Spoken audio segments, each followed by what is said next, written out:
What's going on, everyone? Welcome back to the channel, or if you are new here, welcome. I am very excited because today award season is kicking off kind of in a big way. We're talking about an award show that's not like super huge, but at least, movie award season is starting to kick off with the first award show of the season. And I am joined by my good friend and awards pundit, Dan Skip Allen. Thank you for being here tonight, man. Hey, no problem at all, man. Glad to be here. Glad to be talking about award season. You know, it's my jam. So I'm in for anybody that wants me on and wants to discuss movies and award season. Yeah, and today we are talking about the Gotham Awards, which is kind of a more smaller, independent.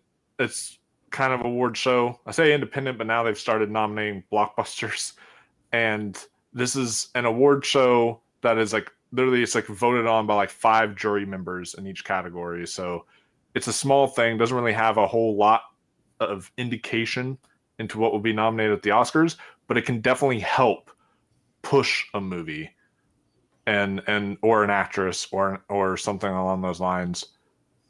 Like, we'll talk about it, but I really think that this is going to be a very strong push for If I Had Legs, I'd Kick You, because of just all the nominations it garnered from the Gotham Awards. So we're just going to be taking it, guys, category by category, and then once we reach like basically like the 50-minute mark or hour mark here, after talking about them and breaking them down for you guys, we're going to give you guys sort of the updated best picture predictions and everything, and just what we think is each of our 10s in picture and such, and maybe some of them will correlate into the nominations that we have here at the Gothams.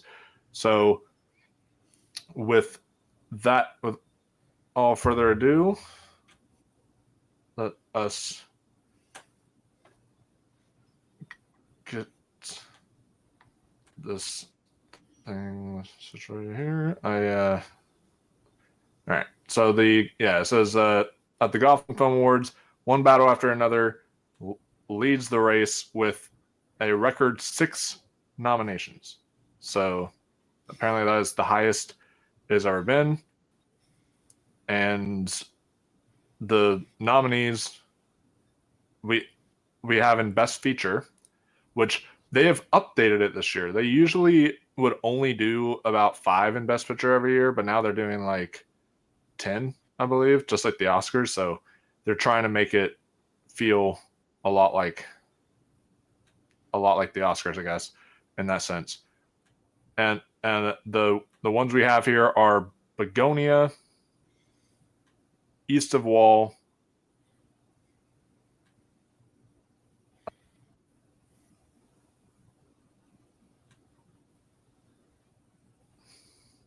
and then Hamnet. Yeah, that's what it says there. And then the other ones is If I Had Legs, I'd Kick You, Lurker, One Battle After Another, Sorry Baby, The Testament of Anne Lee, and Train Dreams. So I've seen a few of these. I've seen Hamnet, I've seen Begonia, I've seen One Battle, Sorry Baby, The Testament of Anne Lee. There's a few of these I've seen. How many of these have you seen, and what do you think is going to kind of run away with this category? Yeah, I've seen 8 of the 10. I haven't seen Familiar Touch, and I haven't seen Testament of Anne Lee because of a conflict. I ended up having to see something different that day, or I would have already seen that. But yeah, I mean, I'll tell you what, this is a stacked category. I mean, I don't know. I don't look at the other, like, the aggregators that say, oh, this is the favorite to win this, that, the other. I'm just going to go off my opinion here, and I think it's going to be one battle after another. I don't see anything else pulling off the win here. But this is a small group. It's kind of a small group, and they have an eclectic taste. So you never know what they're going to pick. But I'm just going to go with one battle after another. Yeah, I think I'm going to go. I want to lean towards one battle after another, but I really do think that this award show, because even though they are nominating now some big movies, I think that they could show some love to something like If I Had Legs, I'd Kick You or something, where that No, could, that I could was going to say potentially that. like I was sneak going to in. say that, and I forget, and I was like, well, I have nothing else to say. And I was like, shoot, I wanted to say that. And then as soon as I stopped talking, you were like, well, if I had legs, I'd kick you. I was like, yeah, because I was just going to say that. And I forgot all about that. If there was a second, something I think would, like an independent, small type of thing that might stand chance, like a Testament of Ann Lee, or If I Had Legs, I'd Kick You. Yeah, definitely. Oh yeah, and whenever we get to our best picture predictions, I think people are underestimating Testament of Ann Lee and what it'll do. Like people are all like, "Oh, it's too weird," but I'm like, that y'all gotta stop underestimating it because it is Searchlight, and they always get a film in there. Yeah, exactly. So And don't count on Train Dreams. I mean, I yeah, know it's Netflix. It's Netflix, and I'll tell you right now, amazing movie. Amazing movie. oh, I cannot wait to see it. I'm starting up my new job this week, so that hopefully I can see it in a theater this week by that time. But man, if not, I'll see it on Netflix. I'm really excited to see it, and I've heard nothing but great things. There's several on here I do want to see. Like I never actually got to see East of Wall. I need to see that. I That's really really good. want. I was glad to see that on the list. That was a Yeah, shocker to see it on the list. I was like, hey, this is Gotham's. This is what the Gothams would do. They would put East of Wall on the list. I'm like, Lurker is on the list. I was like, wow, look Lurker at is this. another one. Yeah, stuff like that. I love seeing stuff like that on the list here, and they just kind of surprised because they give us something, the big Oscar favorite, like one battle after another in here, but then they don't have like Sinners and Sentimental Value, which show up in other categories. So Yeah, kind exactly. of interesting. Yeah. Um, and I All right. love also seeing Sorry Baby there, but that's like the last thing I want to say because I love Yeah, Sorry no, Baby. sorry. I Yeah. know a lot of people are excited for the chances of Sorry Baby and a lot of different award shows. This is the first one, so this is good. This is a good sign that it's translating towards awards for some people. So that I mean, we know the Gothams are an eclectic group, so it may not translate in other award shows, but you just never know. Yeah, just never know. So yeah, you want I to tackle the next category? I got best international feature on my list here, and Yeah. it was just an accident, no other choice. Nouvelle Vague, Resurrection, and Sound of Falling. Um, Oh, all Sound of great. Falling, I've seen. Nouvelle Vague, I've seen, and I have screeners both for It Was Just an Accident and No Other Choice. And I have one of my writers have seen Resurrection, and he said it was incredible. He never did I give me have a review though. I have seen Resurrection. Oh, I okay. still have to upload my review.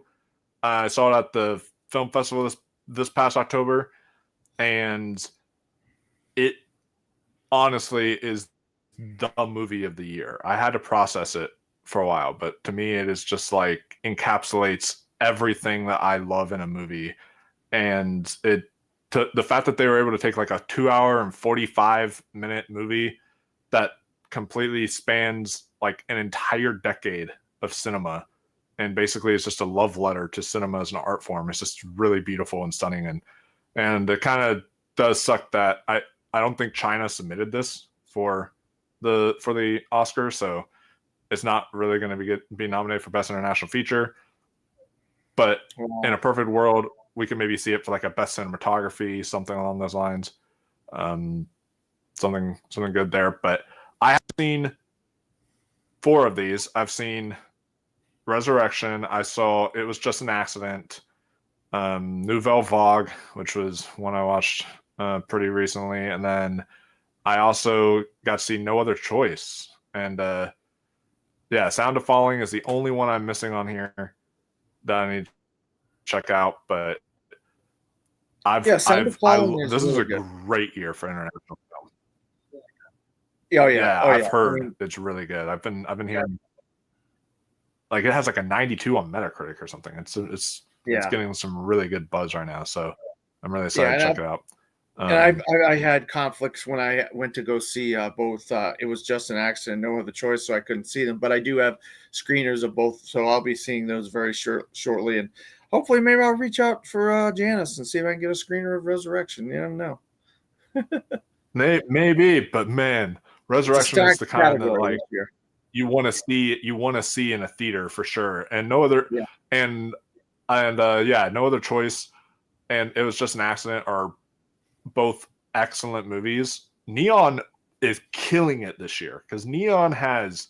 If you think about it, Neon has 5 movies. Now, not all 5 are going to get into the Oscars, but just imagine a world where all 5, Surratt, It Was Just an Accident, No Other Choice, Sentimental Value, and The Secret Agent all got into Best International Feature. Just imagine a world like that. It'd be crazy. That'd Netflix be would not like that. Netflix would not be a happy camper. Sony Pictures Classics would not be a happy camper. Some of these people would not be. If Neon got all 5 slots, that would be crazy. That would, but I know that they definitely have some strong heavy hitters on their hands. But I will say they'll at least get 3 or 4 of those slots. Surratt, Yeah. I saw that at the festival, loved it, but that's not really a Oscar kind of player, So yeah, I got a screener of that too, so I'll be watching a few of these Neon movies very shortly. I just haven't had time today. Nice. I'm definitely curious to hear your thoughts on that one because that one just, whew, man, no spoilers there. But yeah, No Other Choice was like it would maybe be. It's No Other Choice and Resurrection that would be like my personal picks here, but I think the one that's going to win probably is It Was Just an Accident. I really feel steam for this, and also, can we just say no sentimental value in international feature? Well, there's a lot of English in it. Wacky. Well, there's a lot of English in it, and I'm guessing maybe they felt like there's too much English in it. But I wonder if like I'd have to go back because I didn't go to look ahead of this. But I wonder if the Gotham's nominated Anatomy of a Fall because Anatomy of a Fall also has a lot of English in it. A lot of English. So yeah, you're absolutely right. Yeah. So, so it's one of those kind of situations where you don't really know for sure where it's going to lie because it's only 5 jury members and maybe most of them didn't really get to see like sentimental value or something because sentimental value I think is only in like 1 category or something, so or 2, but yeah, kind of crazy that missed. No Secret Agent here either. Secret Agent missing was kind of a surprise, big surprise. So for sure. So those are the only real 2 notable ones of I think missing from here. And then we have documentary feature. Now, I've only seen 2 of these, but my IDA screeners are coming soon, so I should be able to see more of these shortly. But we have 2,000 meters to Andrivica, which is the 20 Days of Mariupol people doing that documentary. We have Black News Terms and Conditions, which, funny story on that movie, I was initially supposed to see Twinless virtually at the Sundance Film Festival, and then Sundance basically screwed me over because, well, I guess it wasn't Sundance's fault, but like technically someone decided to like leak scenes from the movie online, and because of that they took it off the virtual catalog. So they were like, well, do you want to select something else? They were like, here, you get a free extra ticket slot to pick something else. And I was like, damn, really? And so I picked Black News Terms and Conditions. Really good. Glad I saw it. And then my undesirable friends part 1, Last Air in Moscow. I looked this up, and this is like a 5-hour long documentary or something, or like a 6-hour long documentary about like Ukraine or something, and like the Ukraine wars, I believe. But it's just like that's kind of crazy. Then we have The Perfect Neighbor, which is really good, and then Put Your Soul on Your Hand and Walk, which is also a really which is also one I've heard really great things about. Only ones I've seen here though is The Perfect Neighbor and Black News Terms and Conditions. Now, have you gotten a chance to watch any of these documentaries yet? Yeah, The Perfect Neighbor, and I have reached out and requested a screener for 2,000 meters to Andreevka. Have not gotten that yet. Yeah, but the other ones I have not seen. Not a big fan of The Perfect Neighbor. I'm really looking forward to 2,000 meters to Andreevka, though. So, because of, like you said, their last documentary was amazing. How many years in a row are we going to Ukraine documentary? It's going to have a legit chance of winning the Oscar, though. I mean, are they going to keep doing this every year or what? No, it's like we have Ukraine documentaries that seem like they're competing for that Oscar win, and now we're getting like Israeli and Palestinian documentaries, and that war, like with the put your hands on your soul and walk. That's one that apparently is about the Israel and Palestine conflict, and that one seems like a really heavy hitter to possibly win as well. So it's just like, so it's basically a battle of, are we going Ukraine or are we going, Palestine and Israel? It's just like that pattern every year. But I'm really excited to check out all these. I will say, so when Black News Terms and Conditions starts, it's sort of like, it's a weird movie because it literally says this is not a documentary, and says, but we can't really tell you what this film is or something like that. And it was like, oh, okay. So it's like, so I was like, what am I in for? And it's just a bunch of scenes of like Black culture and movies in real life, all this stuff interwoven into like a sci-fi narrative. So there's like, is a story. There's like a sci-fi story at one point that like pops in there. And then they just decide to like blend a bunch of like experimental like Black culture stuff in there. So in a way, I want to say this doesn't count, but also I am going to say too that it could still count if what I'm hearing is true about it, where A24 initially picked it up and they dropped the film because the director kept on making different cuts. And so if he'd made different cuts and he won't stick with it with one cut, then maybe one of the cuts is just basically just purely documentary. And I don't know if that's like what these people saw or what, but apparently he will not stick with one cut. So that's just kind of like so we don't know even if it'll get distribution or anything at this point. Oh, okay. So That's we'll weird. see. That's pretty weird. That's pretty weird. It is pretty strange for sure. So Best Director is the next category. We got Mary Bronstein, If I Had Legs, I'd Kick You, A24. Jafar Panahi, It Was Just an Accident, Neon. Kelly Reichardt, The Mastermind, Mubi. Paul Thomas Anderson, One Battle After Another, Warner Brothers. And Oliver Lax, Surratt. I have seen one, two, three of the five. I have a screener for one of them. And I have a screener for two of them. So by the end of the day, by tomorrow, hopefully, I'll have seen all five of these Best Director nominations. I loved. It was just. I like The Mastermind. I noticed some people didn't like it that much as me, and I really like. Here we go with your what you said earlier. If I Had Legs, I'd Kick You. I think it's a great movie. It veers towards a specific demographic of people. And One Battle After Another is just a phenomenal movie. So I don't know, man. This is going to be a tough one. But you would think they would go with Panahi for It Was Just an Accident, right? Yeah, I would say between Panahi or maybe the If I Had Legs I Kick You Right, Bronstein? director here.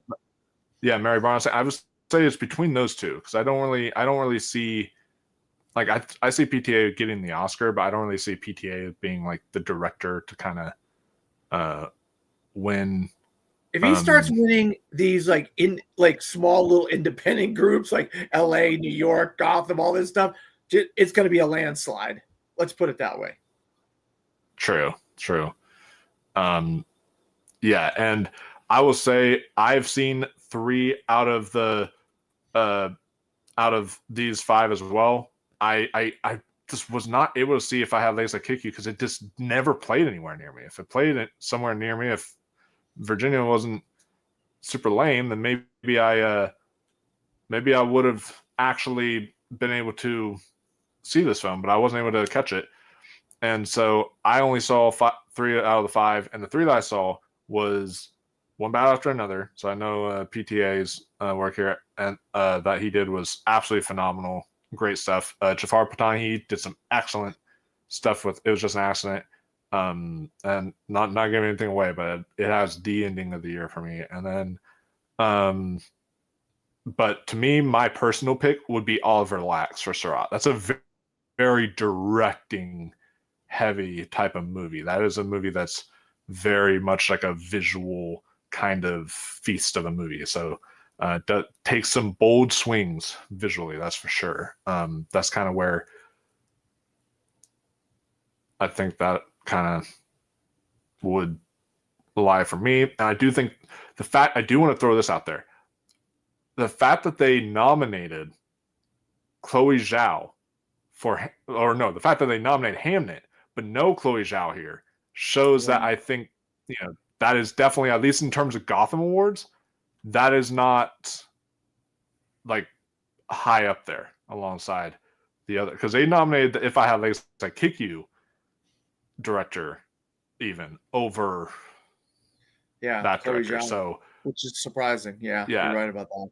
And Kelly Reichardt, which nobody's talking about, the mastermind. Yeah, no one's talking about the mastermind. I missed it when it was at the mystery movie at Regal and everything. I apparently it was the mystery movie at one point, and I wish I would have gone. I had to like do something that day, but yeah, I'm gonna see it whenever it hits like movie, or if I can get a screener for it. But I've heard, really, I've heard some interesting stuff. Kelly Reichardt she's a type of director. Yeah, Kelly Reichardt is a type of director who, I definitely admire more than love, if that makes sense. Yeah. No, I'm right there with you. I mean, I like her stuff. I don't love her stuff. Like the movie before The Mastermind, I forget the name of it. I didn't like that at all. About Michelle Williams, who was like an artist and stuff. She lived in this like Portland art community or whatever. I did not like that one at all. I forget the name. That one, Showing Up, I think it was. Yeah. I was not. Was not a fan of that one either. Did you want to take a Audible and listen to the audio of Christian Harloff's "Wicked for Good" out of the theater? You think if I put this up to the microphone, we could listen to it? If you don't want to do it, we don't have to do it. You want to try to do it? Yeah. No, I mean, hey, I'm down, because Wicked for Good is definitely a awards contender. So anything. All right, let's do this. Christian Harloff, out of the theater, Wicked for Good. What's going on, everybody? This is my out of the theater reaction for Wicked for Good. This is the second part of the Wicked phenomenon. This is the popular movie, pun intended. Now, part 2 of that, based off of the very popular Broadway play, which was based off the phenomenon that was The Wizard of Oz. So this is just my out of the theater reaction, social reaction. I can't give my non-spoiler review until a couple of days from now. So I'm just going to give you my initial thoughts as I'm walking out of the theater. And I can tell you this, I guess let's just get right into it. It's really, really good. Solid film in general. If you loved the first part, you're going to love the second part. It ties in as one epic piece. John M. Chu should absolutely be nominated for this, for what he accomplishes, what he's able to put together. It just pops on screen. He's telling a good story. There's a lot of emotional beats in here, and he really makes it work. So, again, if you're a fan of the first one, I think you're going to be a fan of the second one. I don't think that I wasn't a fan of the first one. Well, I love the second one. I don't think so, because it's one big continuous story. Cynthia Erivo, Ariana Grande, they're the reason that you go to this movie. Their chemistry's out of control. They're hitting notes that are just insane. The thing about Ariana Grande in the first one was that I said, I was like, I couldn't believe she was so great comedically. She doesn't get a chance to shine so big comedically in this one, because this is not as light. This is not as fun as the first one, and that's not saying anything against it. It's exploring more the deeper emotional beats, and because of that, you're going to get into some kind of darker emotional stuff throughout it, and I think that works, and I think that's why, as an overall big package, the movie delivers. So Cynthia Erivo, I think I liked her in the first one. I loved her in this one. I think she is. They say, hey, can you really put a lot of these scenes on your back? And she says, yeah, give it to me, and she does. And the same thing when Ariana Grande is asked to shine, she does. The two of them just bounce off each other incredibly. It really works. It's a solid movie in general, and I was impressed, and I was surprised with how much I really enjoyed it, because maybe I just watched the first one, so that helped also. But either way, that's it. That's my out of the theater. So make sure you subscribe, click like, comment. Thanks for being here. Yeah, that's a great sign. I saw Christy Lemires earlier from Breakfast All Day. She had one coming out of the theater, and she gave it a glowing positive review. So it looks like Wicked for Good really is gonna do we think it's gonna do even better than we thought. All you Wicked doubters, look, I was doubting the first Wicked when it was coming out. I was like, it's Wicked, and then it like went and got tons of nominations, did extremely well at the box office. I'm no longer doubting Wicked anymore. This is that's a great endorsement. That is a great out of the theater endorsement from Christian Harloff. I mean, that with us talking about awards, it made sense to play the audio of that, just because it was like we could just get into talking about that right off the bat. I know it's veering off of the Gothams a little bit, but I was like, well, this sounds like we should be talking about this right now. I was like, we're not stealing the video of Christian or anything. We're just listening to the audio. That's all we did. So anybody going to comment on this? Say, hey, so you're up with looks like you're up with breakthrough screenplay director. I mean director. Breakthrough director. Yeah. So, and I've only seen one of these films here, but because to talk about it, we have Constance Sang for Blue Sun Palace. We have Carson Lund for Ephus, Sarah Friedland for Familiar Touch, Akinola Davies Jr. for My Father's Shadow, and Harris Dickinson for Urchin. The only one of these that I've actually seen was Ephus, and I really like Ephus a lot. I think that one is a brilliant film, and so I could see that one kind of, maybe surprising, just because Familiar Touch is in Best Feature. I think that Sarah Friedland might go to that one. Might win that. Which a lot of these are movies, so I just gotta go onto my movie account and binge these before the actual Gothams happen. So I've seen two of these, Urchin and Ephus, and I'm right there with you as far as Urchin goes. And I mean, I really like Urchin. I mean, for Harris Dickinson, an actor turned director, I really like the story and stuff like that. I mean, it didn't blow me away, but it wasn't bad either. I thought it was good. But it seems like the type of pick the Gothams did. Same thing with Ephus. Ephus is fantastic, though. I absolutely love it. I'm a sports guy. I love sports movies, and this really makes it glamorizes baseball in a way you just never expect, And I've been singing praises of Ephus for all year long. It was on my top 10 halfway through the year list back in July or late June or whatever. I think I had a second or third on the list or whatever it was. Absolutely love. Yeah, same thing. I'm going to have to reach out to some of the movie and music box to get screeners for a couple of these, because I definitely want to see them. Yeah, and because Gotham Awards, you could tell these 5 jury members definitely have a movie, like, because even Ephus, I think it's not a movie original, but like just dropped on movie, like it just is accessible to watch there now. So it's just kind of like they really love that service. So surprised not to see anything for Die My Love in any of these. But you think at least Jennifer Lawrence or something, but yeah, you can handle Best Original Screenplay. All right, so Best Original Screenplay. Once again, we got Mary Bronstein, If I Had Legs, I'd Kick You, A24. It Was Just an Accident, Jafar Panahi, Neon. Now we hear the secret agent popping up here. There. Kleber Mendonca, Fijo, Neon, Sorry Baby, Ava Victor pops up with A24, and Sound of Falling, Louise Peter, Masha Shalinsky movie. Of these, I've seen all but one of these, but I do have a screener of It Was Just an Accident. So if I had to predict a winner here, I mean, it seems like they're really going for Panahi, but an outside chance, I think, because it was in Best Picture, so it's got a chance, and that's Ava Victor for A24 because it's probably not going to win Best Picture. So I could see her pulling off the win for screenplay. And then if they give Panahi director, and then they could shake things up. And like, this is all speculation. We don't know. And if say Bronstein wins picture, all three of these people would end up bringing home something here, you know.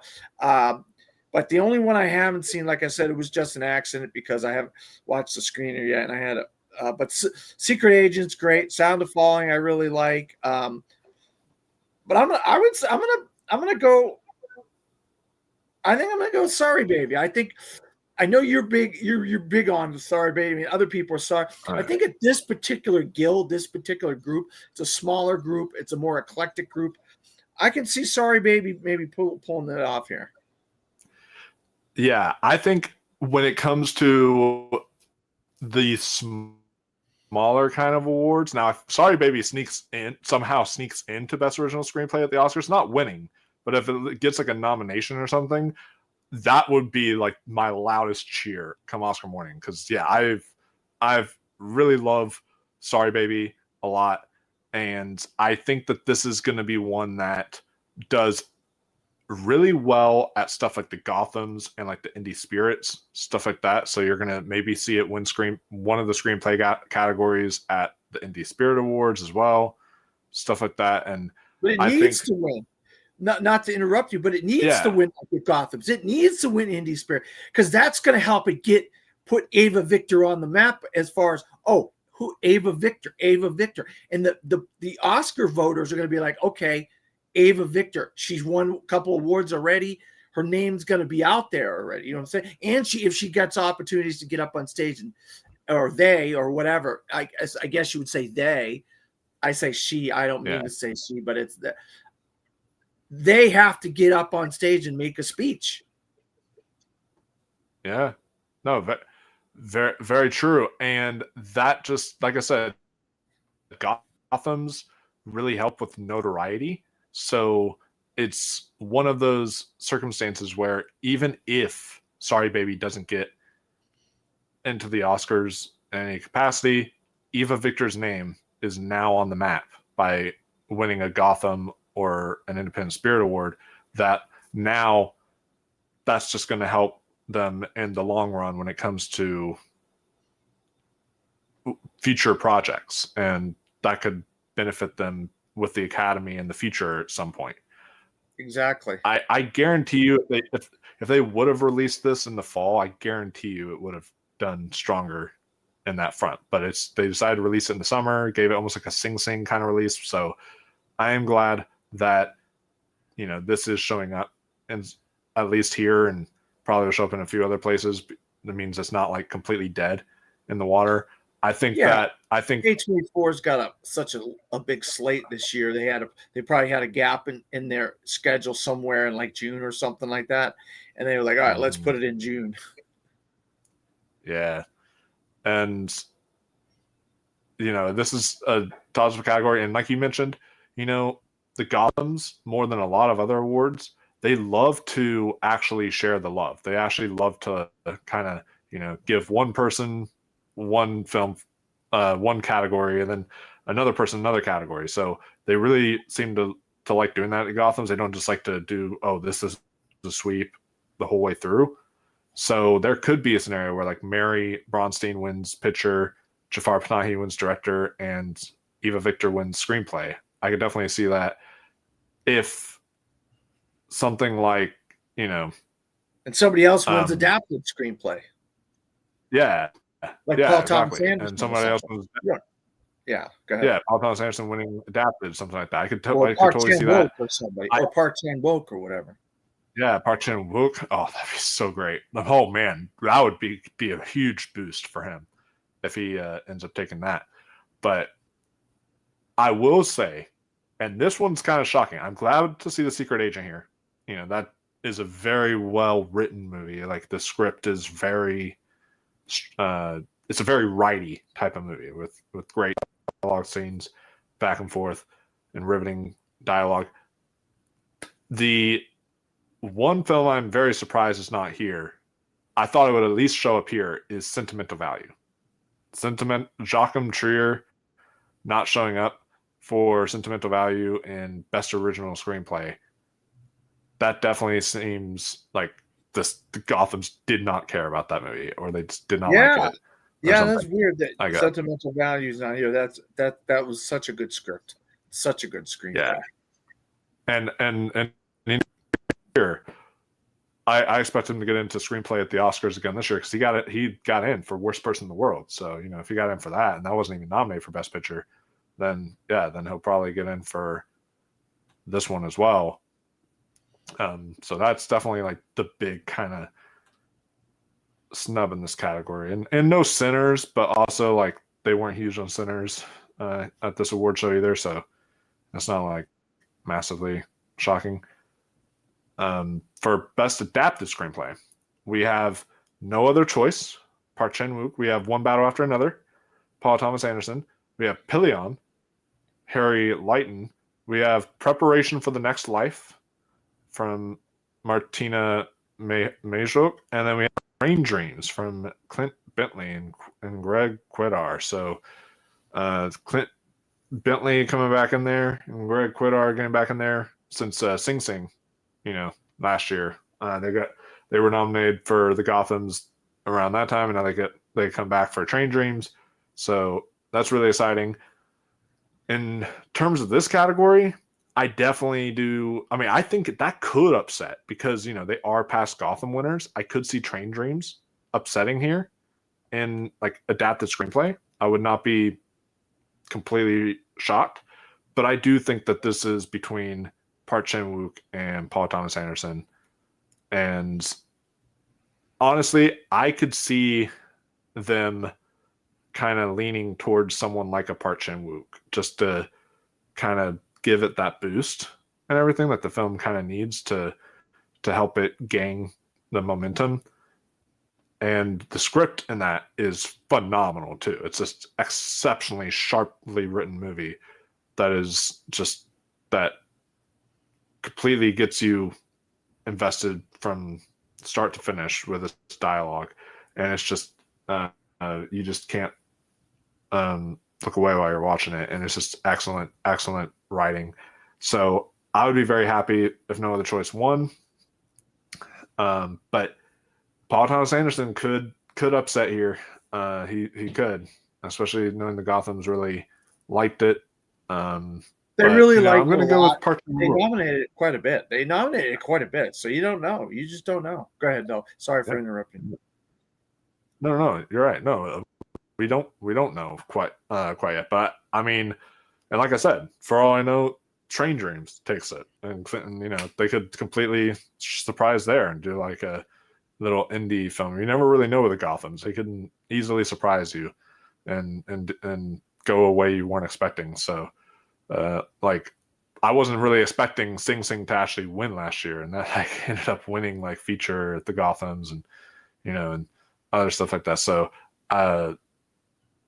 so they can definitely surprise you. So I'm leaning towards No Other Choice. I think the Park Chan-wook they're gonna want to kind of like boost that film up. Yeah, no, I agree with you. I think this would be the place to give Park Chan-wook an award here.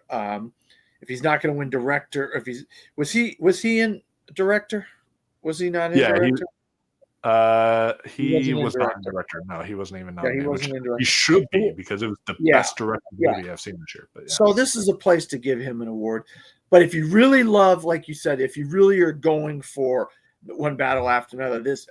It could be a sweep for Paul Thomas, and he's definitely going to win adapted screenplay. But like you said, the underdog here is probably Clint Bentley and Greg Quadar from Netflix. Train Dream, beautiful, beautiful movie, fantastic movie. I would not be surprised if that won some awards during the awards season in the various different guilds and various different places. And the Gothams, like you said, seemed like a kind of a place for Clint Bentley and Greg Quadar to come back and win something again. But yeah, I agree with what your assessment is there. It's just, are they going to go with the eclectic like they normally do, or are they going to go with the big one, or are they going to do it the one they want to champion to keep it moving forward come awards season? That's no other choice. So you got three different choices here, really, in my opinion.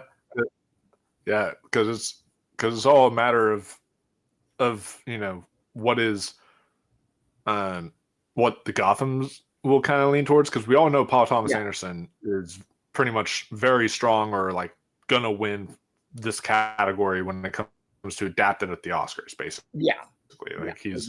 He's close up there. It's like him and Zhao, but Zhao isn't even here again.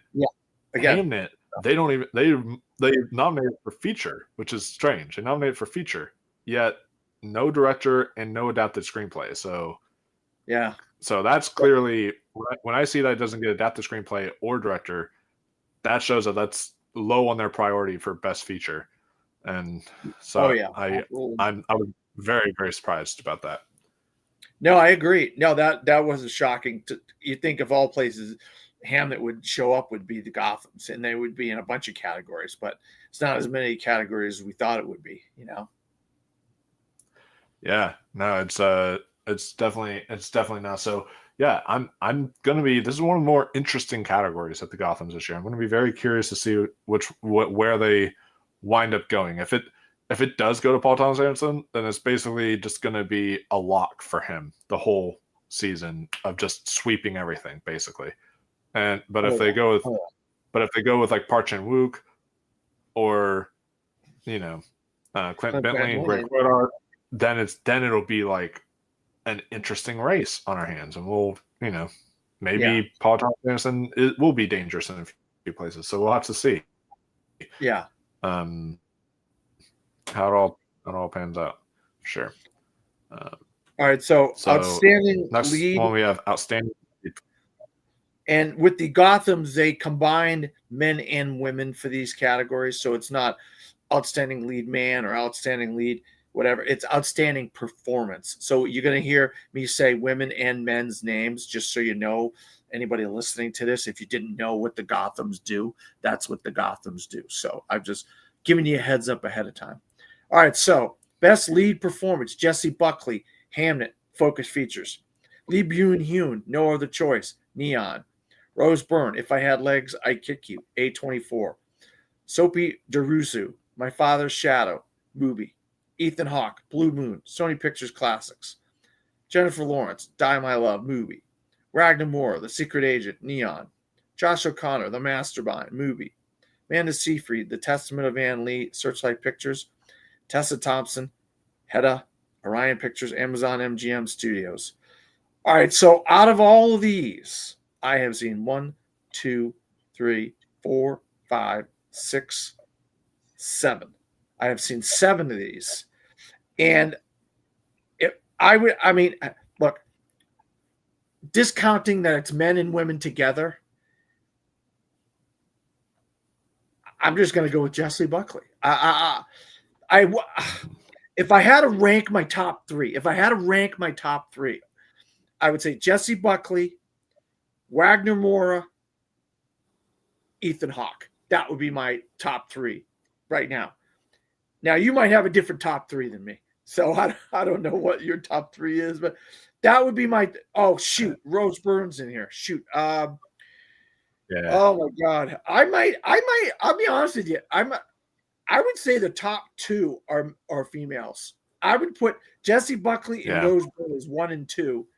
Then Wagner Moore and Ethan Hawke. I put the 2 women ahead of the 2 men in my top 4. I'm going to go 4 because I forgot Rose Byrne was in there. Yeah, I loved Wagner Moore and Ethan Hawke in those 2 movies. I just Jessie Buckley and Rose Byrne are better, in my opinion. I mean, I know Best Actor is stacked this year, but those two performances from Jessie Buckley and Rose Byrne are incredible. I mean, incredible. Oh yeah. What's your take on all this? It's interesting that there's like the masterminds in here and Die My Love. They just love movie. Like yeah, they love movie. They do. Go ahead. They really love movie. And Jennifer and I have my issues with Die My Love, but Jennifer Lawrence was exceptional in that film. She just was an absolute powerhouse in it and gave an amazing performance. I don't think she'd win here, but my top 3, and I've seen 6 of these as well. I've seen Lee Byung-hun for No Other Choice. I've seen Ethan Hawke for Blue Moon, Jennifer Lawrence for Die My Love, Widener Mora for The Secret Agent, Amanda Seyfried for The Testament of Anne Lee, and Jessie Buckley for Hamnet. And so from out of these, so my top 3 are going to be basically very similar. I could see maybe because it was in feature, maybe like Amanda Seyfried could like surprise here or something. She was exceptional in that movie. But yeah, good point. I'm gonna lean here towards my actually number 1 pick is actually going to be Rose Byrne, because I've been putting Rose Byrne in my 5 for actress when it comes to the Oscars, and I think that's going to be the only place it shows up. I think she's going to get what was that one actress who was nominated for that like movie that like no one was expecting that year? Andrea Riseborough. That was it. I think she's going to be kind of like the Andrea Riseborough of this year, where it's like she just sneaks in there unexpectedly into the 5th slot for actress at the Oscars. Is going to sneak in there? Yeah, Rose Byrne, basically. Everybody's seen that except for you, and I'm not. And it's not. Don't take it the wrong way. Everybody has seen that performance, and they all love the performance from Rose Byrne. That's what made me like put it on my radar. Is people were blown away at Toronto for If I Had Legs, If I Kick You. I was like, well, I have to see this movie. And when I saw it, I was like, oh my God, she's incredible. So I don't think there's sneaking in there. Oh, yeah. I think the women categories are less. I'm not saying they're lesser category. I think there's less contenders in the women's categories. And I think one of the clear contenders, top 2 or 3, is Rose Byrne. She's 3 easy for me in Best Actress. But unless you have something else, if you think I'm crazy or something. Oh, no, definitely not. I think she's been, ever since the film basically premiered at Sundance, I've been on the lookout for her because it already was getting exceptional reviews out of Sundance. And then once TIFF started, that's where I like locked her in my 5 for actress. And she just, I can't wait to see the film myself, but I'm sure her performance is exceptional in there. And I just think with the way the Gotham's played out here, the fact that like If I Had Legs, I Kick You is in feature, it's in director, it's in screenplay, it's in all these major categories, and Rose Byrne is there. I think Rose Byrne is actually out on top to win the Gotham, and I think this will be her boost that she needs. And she'll give a speech, and it'll be a great speech, and then that'll be the boost that she needs winning this. Maybe she could even win at the Independent Spirits, winning stuff like that to help her to like then or guilds like New York or LA or somebody other places. Yeah. You don't know. Yeah, stuff like that can help boost her into getting into that slot for actress there. And you put her slightly over Jessie Buckley also, because Buckley wasn't in all Hamlet's not in all the categories. Yeah, that's basically the way I would go here. Jessie Buckley is great. I think she's maybe my favorite performance of the year that I've seen so far. Jessie Buckley is exceptional in Hamnet. But yeah, I think she's definitely basically a lock to win the industry awards, like your Golden Globes or your Oscars and SAG and stuff like that. I think she's like a lock to win in those type of awards. But I think of these smaller, kind of more indie kind of awards, I think someone like Rose Byrne could show up and take it. And then Wagner Moura, who is also exceptional. I have him in the third slot. I do want to point out, again, they really don't like this film, I guess. No Renate Reinza for Sentimental Value. And no Paul Mescal. Unless they got Paul Mescal in supporting. Which they might have him in supporting. Because I think he is supposed to be trying to campaign and supporting. I don't see him in supporting either. Dang. So no Paul Mescal and no Renate Rensve. So that is interesting. It is. Go ahead. Yeah. So that makes the race there definitely interesting, and I'm also curious with Amanda Seyfried. Like if she was to win this somehow, that would definitely boost up her chances. Majorly. I would rocket her to the top. If she wins Gotham. Granted, Gotham, like you gotta take it with a grain of salt. They are an eclectic group. They are, for sure. You got to be careful about that. It's not like a populist group. It's a select group of New York film critics.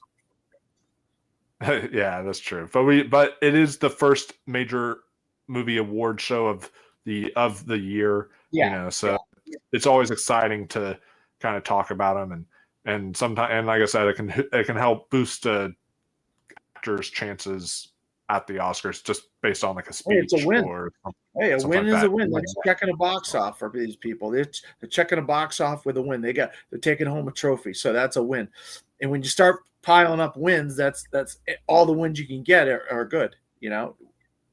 Exactly. Yeah. So this is the only category I see where they actually nominate Sentimental Value is Best Supporting Performance. So again, it is male, female, and non-binary. So they do this just so they can be completely gender neutral. So we have Benicio del Toro for One Battle After Another, Jennifer Lordy for Frankenstein, Iga Ipsdottir Lilius. I probably said that wrong. Sorry about that. No, you didn't. You said it right. Okay, cool. So we have her for Sentimental Value, India Moore for Father, Mother, Sister, Brother, Wunmi Masaku for Sinners. And then we have Adam Sandler for Jay Kelly, Andrew Scott for Blue Moon, Alexander Skarsgård for Pelion, Stellan Skarsgård, so father and son get in there together. We have Stellan Skarsgård for Sentimental Value, and Tiana Taylor for One Battle After Another. So I've seen, let's see,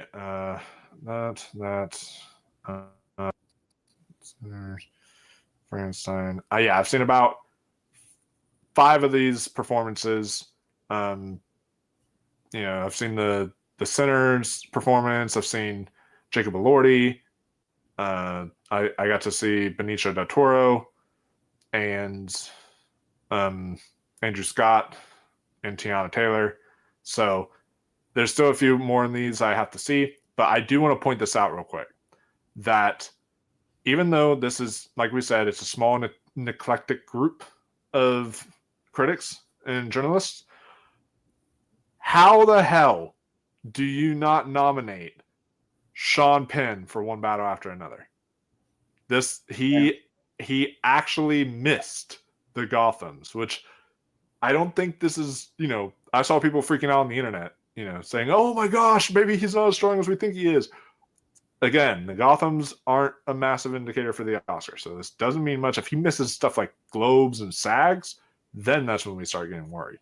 But with something like this, I'm not really worried all that much, but it really does help with us who recently, even before the Gothams, I started putting Benicio del Toro in my predictions for supporting actor, and this really now helps his chances by being here at the Gotham Awards.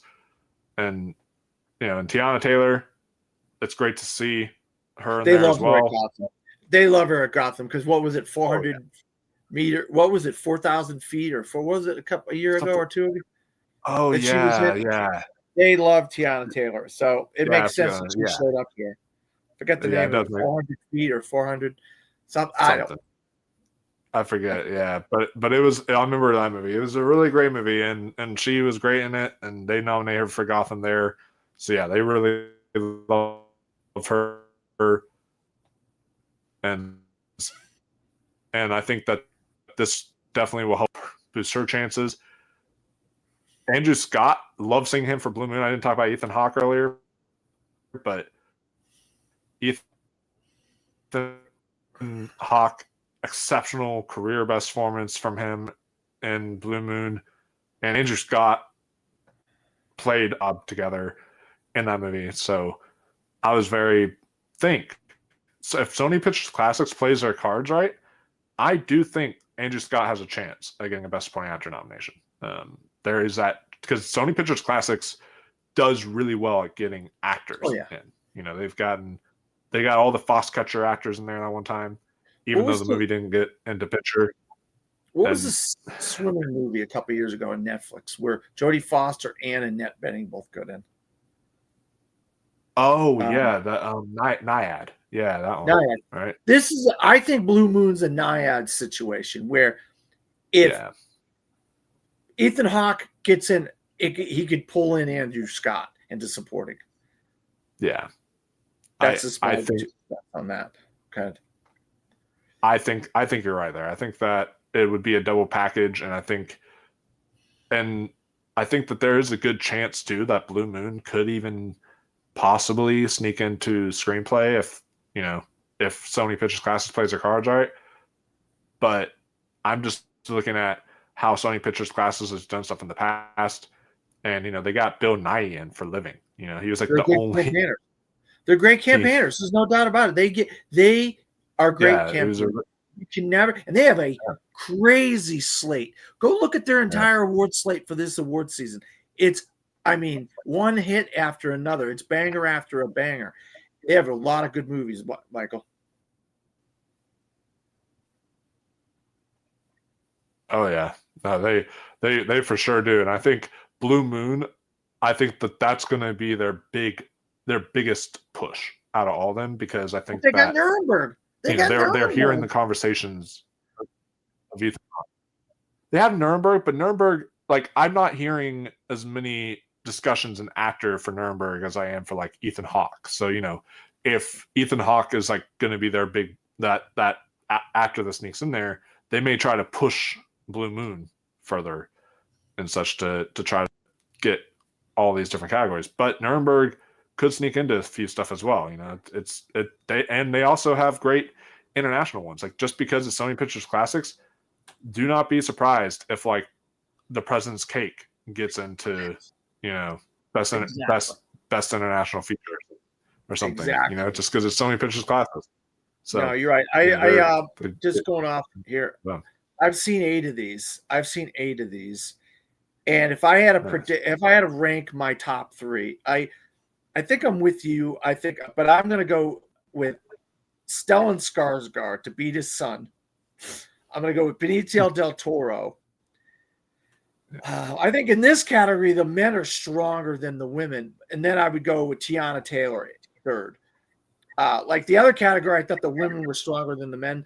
In this category, I like the men stronger than the women. Inga Ibsdottir Lilius is really good. But I don't know. There's something about Stellan Skarsgård this year. I had a feeling about him. I've had a feeling about him all summer long, ever since I saw the buzz out of Cannes for Sentimental Value. It's and I love him in Andor, and it's he got robbed for a Best Supporting Actor in Andor, and it's when are we gonna realize this guy's an incredible actor? You know what I mean? And this would be a great honor for him to win this Gotham, but that's just me. But I was really blown away by Benicio del Toro. He was so good and so funny and so just interesting in that movie, and it just reminds you that he's one of our great treasures of an actor, and he's been acting for like 30 plus years. You know, it's like this guy's been acting since the late 80s. You know, it's crazy. I know 40 years, it's you know, and also it's kind of shocking too to know that Stellan Skarsgård has never been even nominated for an Oscar. You know, Well, so nothing. this is Yeah. so he's one of those that he's never gotten an Emmy nomination, he's never gotten an Oscar nomination. So this would be the ultimate kind of overdue kind of narrative. Oh yeah. And and every single year we get that. You know, last time it was Zoe Saldana and Amelia Perez. The year before that they had, you know, Robert Downey Jr. and Oppenheimer, you know, and so I think that with every year they always do that. Hey, you're overdue and we love you. Here's your Oscar. Here is your award. And there's something that I found out recently about sentimental value that could actually help its chances. This wouldn't help for most actors, but in this case, I think it will help Stellan. Is that apparently he suffered a stroke before filming, and there was a situation where he had to have like an earbud in his ear to listen to some of the lines so he could say them, because he dealt with a stroke, and to still be that good while you have to do that is just a feat in and of itself. So I think that's going to help his chances. And while I'm super confident in Sean Penn getting an Oscar nomination, I was one of those people who didn't come out one battle after another saying, oh, Sean Penn is automatically he is a lock to win. Like I never thought that, because I thought that, you know, Stellan Skarsgård, look out for him. You know, he could sneak in there and he could beat Sean Penn. Sean Penn's already won too, you know, and Stellan Skarsgård has literally not even been nominated. So this could be like a celebratory moment for him. So I think I have Stellan Skarsgård also winning the Gotham. I think I have him out front taking this one.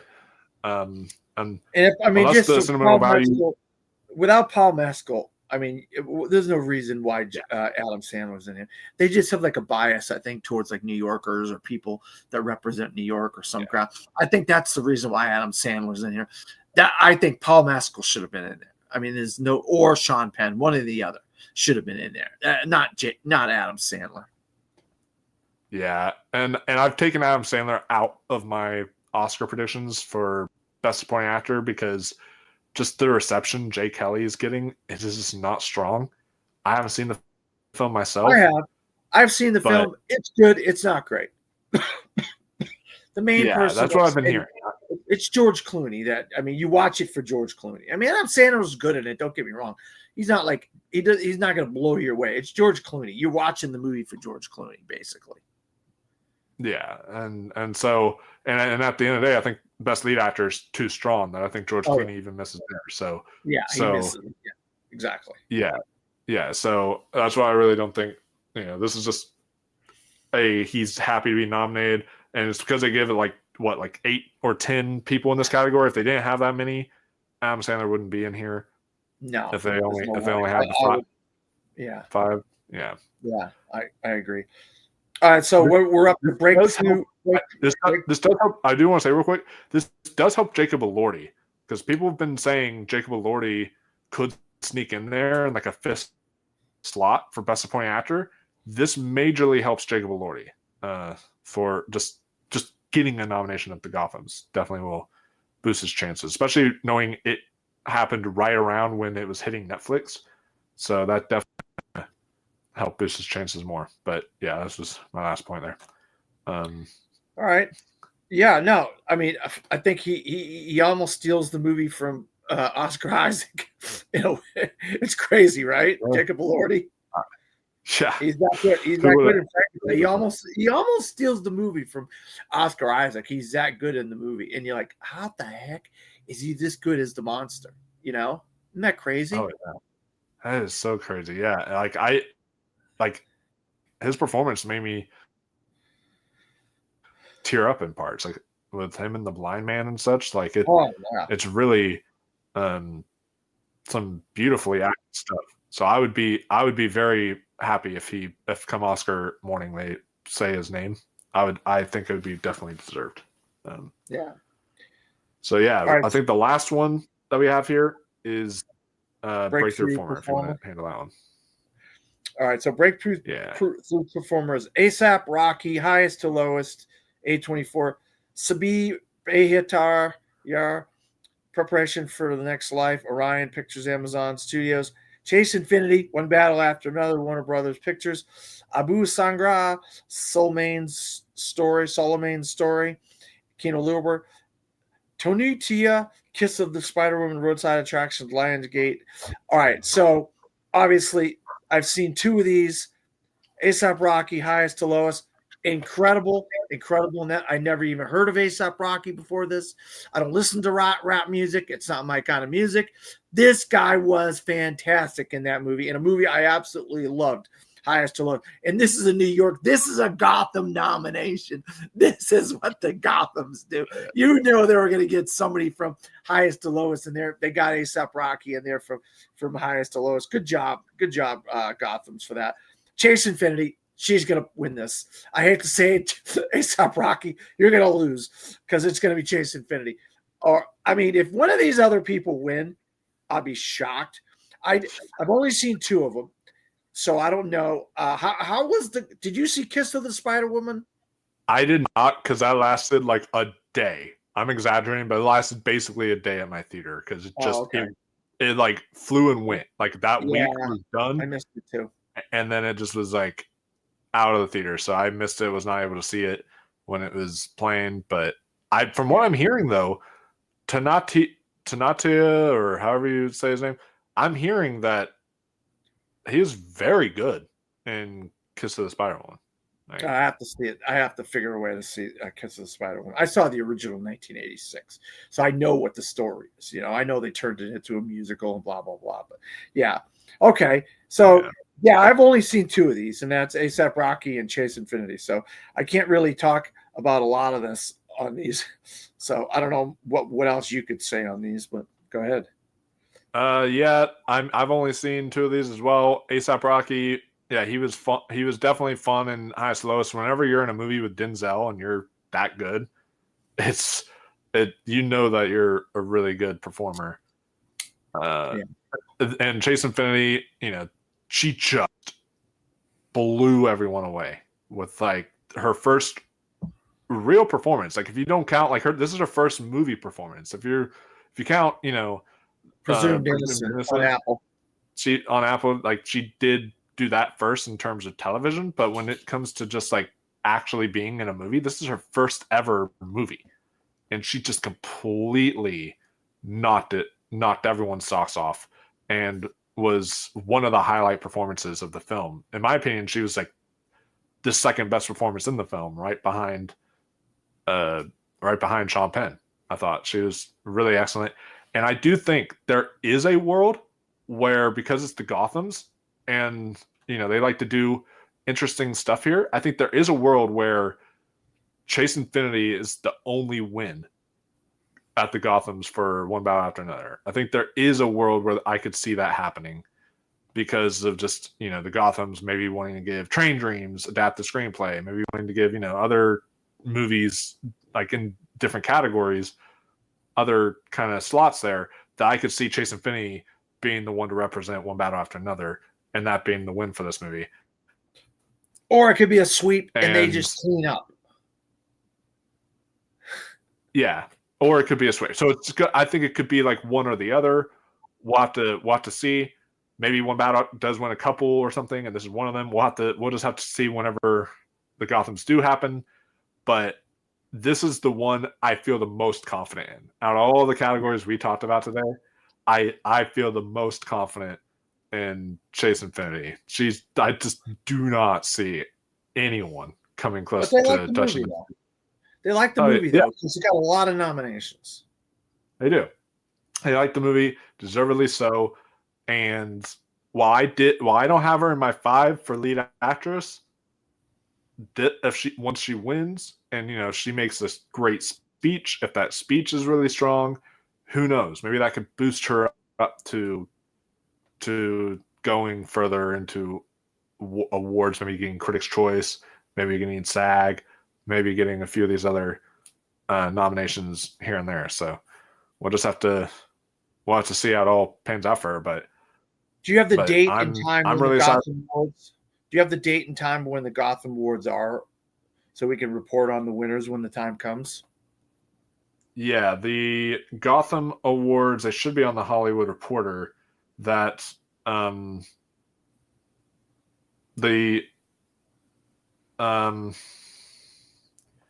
see.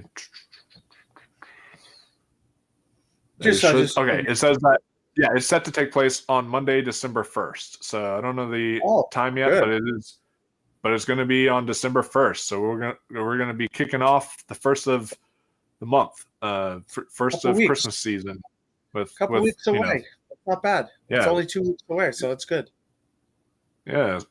So and we'll come back here 2 weeks from now, guys, because like I said, we're now at the stage where Awards Roundtable is going to start being weekly. So we'll come back here, a couple of weeks from now, kind of report on the winners, see who was right, who was wrong, and it should be a lot of fun. So yeah, I'm really psyched for the Gothams, and it's going to be kind of like with it being on December 1st. It's going to be, we're all going to be getting ready for Christmas. We're all going to, be getting ready for that. And for us award pundits, it's almost like, Christmas coming early. We get to have that nice little award nudge in our lives that just kind of boosts us up in terms of excitement for what's to come in award season. So yeah, I got 2 major screenings this week of 2 awards contenders. So I mean, you talk about Christmas coming early. I got the screeners in my inbox that I'm getting left and right, and then I got the 2 big screenings that I have this week. And so it's just like, all right, Thanksgiving is like, it's go time. You know what I mean? This week is going to be crazy. Leading to Thanksgiving next week, it's just going to be go time. Oh man, do you think they're going to give you early screenings or screeners to Stranger Things? Or... I'm hoping. I put in for it months ago. I made sure they knew I wanted those screeners months ago, and then I reached out to my publicist like a week ago. Hey, what's the ETA on the date when you're going to send me the screener? Making sure they know that they're sending him to me.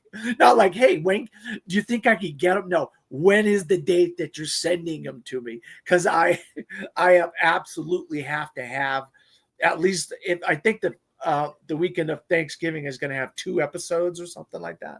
And they're going to be like almost movie length episodes or so. Then we're going to get some more episodes on Christmas. And then the final, looks like they're going to put the final episode in theaters. How awesome would that be, right?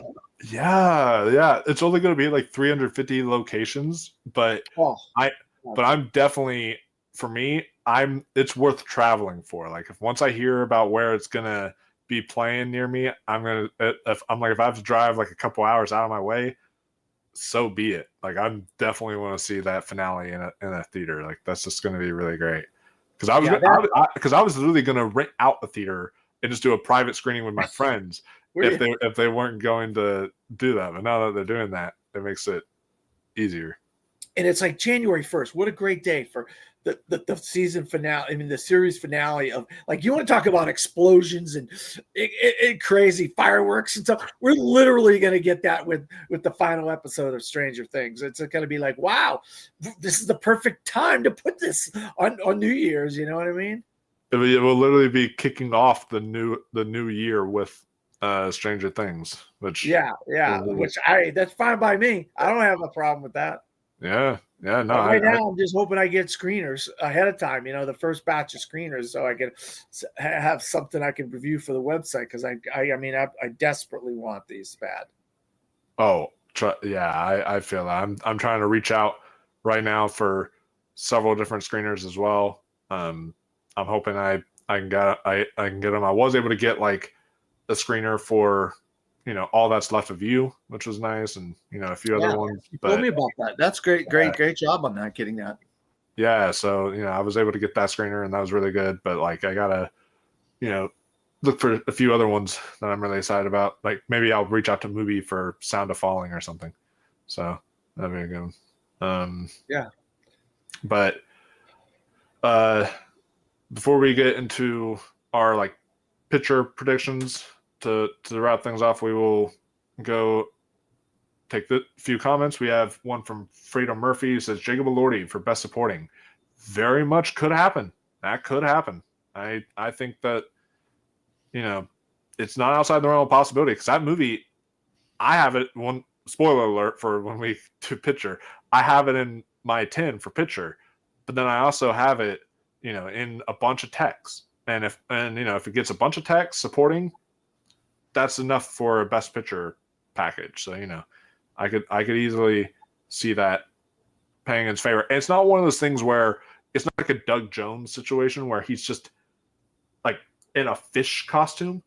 It's makeup that's like still super expressive, and he's still able to really emote and everything with the makeup that he has on. So I definitely think there's definitely a possibility there. Acres of movies loved Mastermind. I'm glad I wasn't able to see that, but I'm glad you really liked that one. And then we have EDM here who says one bout after another leads the noms, but no Pin or Leo. We didn't even mention the Leo snub, but yeah, Leo was not there at the Gothams either. And Del Toro getting in makes me think he'll be like Downey and Tropic Thunder, the cool, fun vote.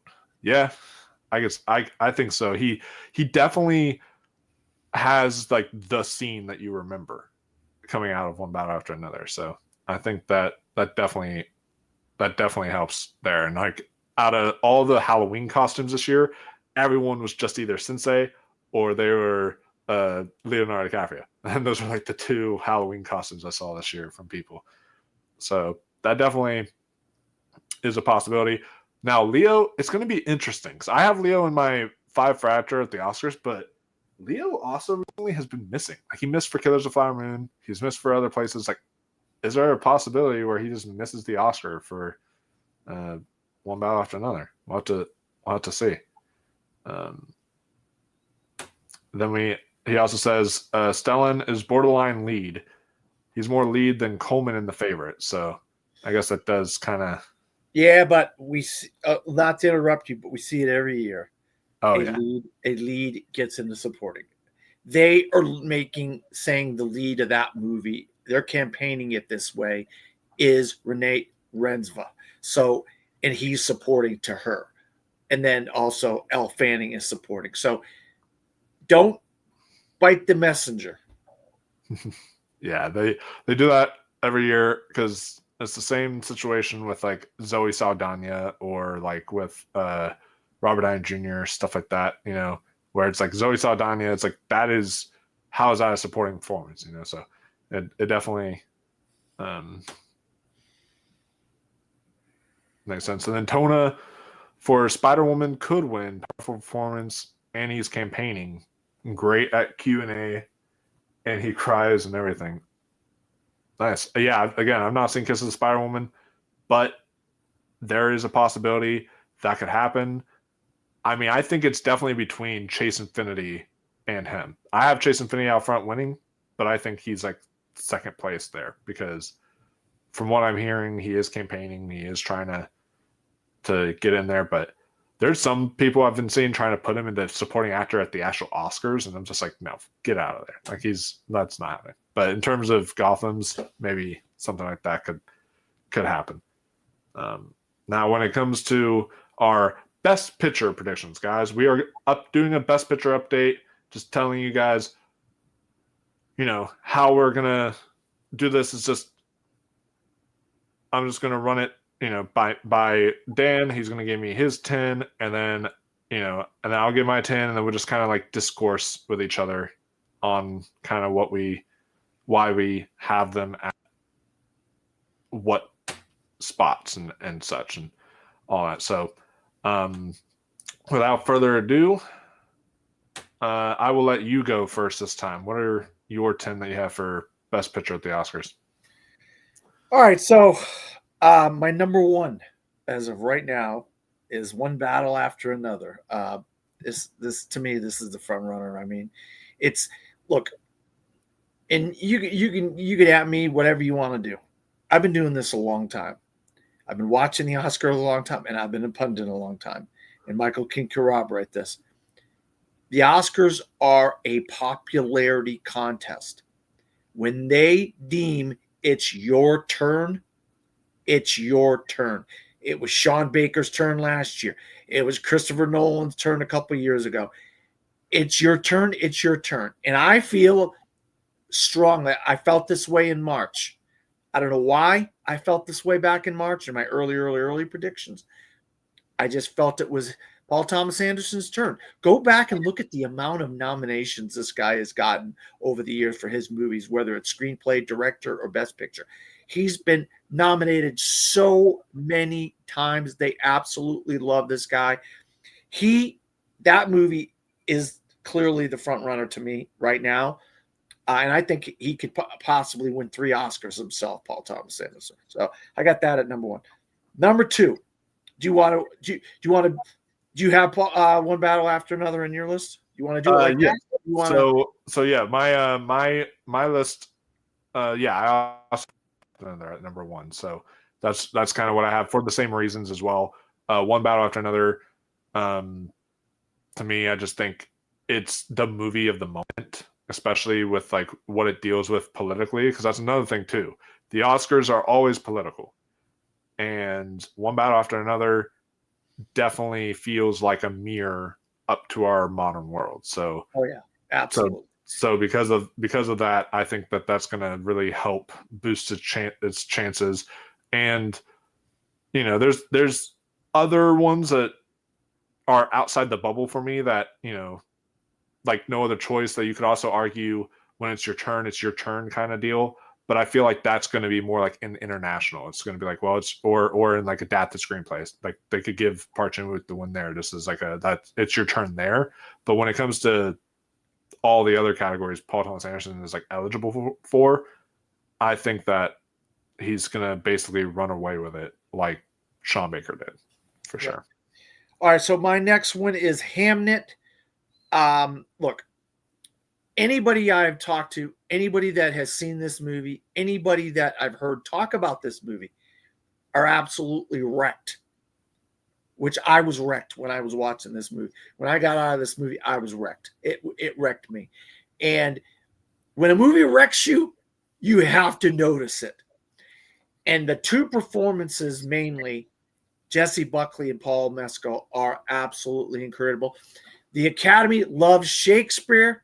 It is evident with Shakespeare in Love. It's evident with Hamlet. It's evident. You go all the way back through the Academy. They love their Shakespeare. And Hamlet is about Shakespeare. It's about the death of their son. I think if One Battle isn't the odds-on winner and it's going to start landsliding in so many things, the one you got to kind of keep an eye out for next is Hamnet. So I got Hamnet at number 2. Do you have Hamnet? I do have Hamnet. Hamnet is my number 2 as well. I think that this is just, I got to see this at the Virginia Film Festival, and this is just such a beautiful, profound movie that, because of the ending, talks about how art can just move us in just miraculous ways. And when I saw it at the festival, it won the audience award at the festival, but it was also jam-packed. Everyone was there, full house, and not a single dry eye was in the house. And this was like maybe my 5th year or 6th year going to this festival. And at the end of every screening at the festival, they always clap and all that stuff. And that's like, I'm used to that, the applause and everything. This applause lasted for like 3 minutes, and people were like standing up after the screening and such, like doing like standing ovations and such, because like they really loved it that much. And so this is really gonna be that moving kind of emotional crowd pleaser that you're gonna get this year. And it's kind of interesting that, in a way, even though One Battle After Another isn't a war movie, Saving Private Ryan technically can classify as kind of an action movie since it's got like war scenes in there. And so it's sort of like the Saving Private Ryan versus Shakespeare in Love kind of year again, with the two going head to head.